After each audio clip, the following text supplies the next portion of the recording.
this is a good list that I've put together, inspired by a couple of others and my own contribution, and I'd like to share this list with you. First, learning the power of purpose. A person who has purpose in their life, they have something to go for, some meaning. One writer described it, for some people it becomes a magnificent obsession. And for you and I, maybe it doesn't need to be that dramatic as a magnificent obsession.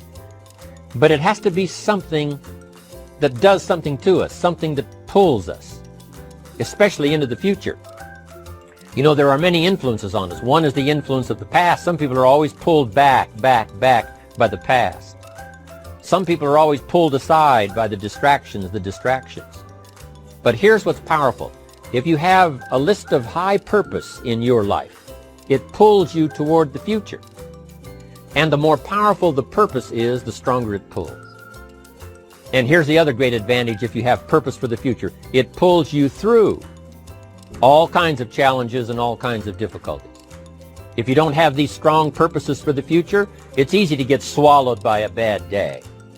It's easy to be almost annihilated by a poor month. And it's easy sometimes to almost disappear beneath the waves of a year that goes backwards if you don't have something to pull you beyond that year. So if you want something to pull you through all kinds of challenges, all kinds of difficulties and things that come at you, you got to have something on out there, beyond today, beyond next week, beyond next month, beyond this year, that pulls you into the future. And the clearer it is, the stronger it pulls. The more dynamic it is, the more it affects your life, your spirit, your heart, your soul. It also creates imagination. It gets your mind working on how to achieve that purpose. And if your mind will work, and if your heart works, and if your spirit works, and if you have good input, like good ideas, I'm telling you, there isn't anything you can't accomplish. So that's one of the great powers that'll make a variable of you, and that is purpose. Here's the next one, self-confidence. Where does self-confidence come from? And this is the best advice I can give you on that. Not neglecting, first of all, the small daily discipline. Self-confidence really comes from feeling good about yourself.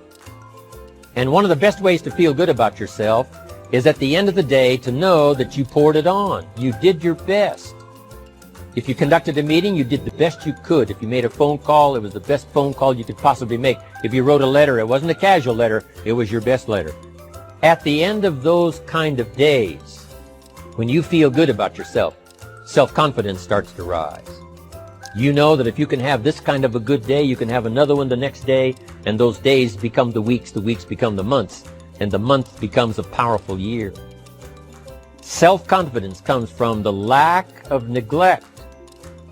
If you will not neglect to do the small daily disciplines, that's where self-confidence comes from. Part of good health is self-confidence. I know I'm going to be healthy. I take the Herbalife products. I eat the apple a day. I walk around the block. I do the jogging on the beach.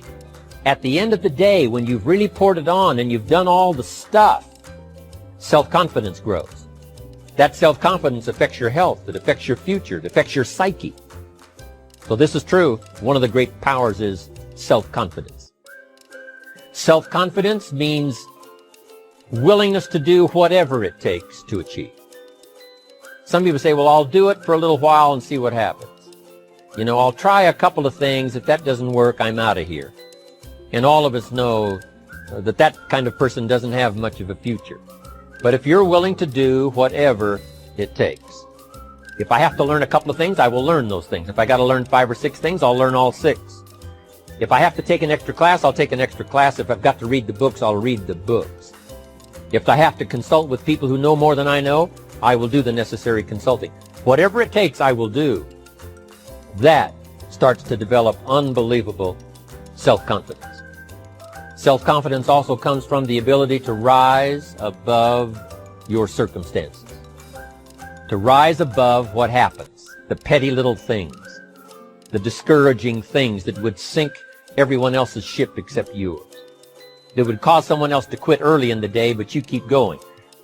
That kind of willingness to overcome all circumstances, whether it's the little challenges or the big challenges. If you're willing to do that, I promise you, this kind of power will work for you, and in you, the variable, it'll make a difference.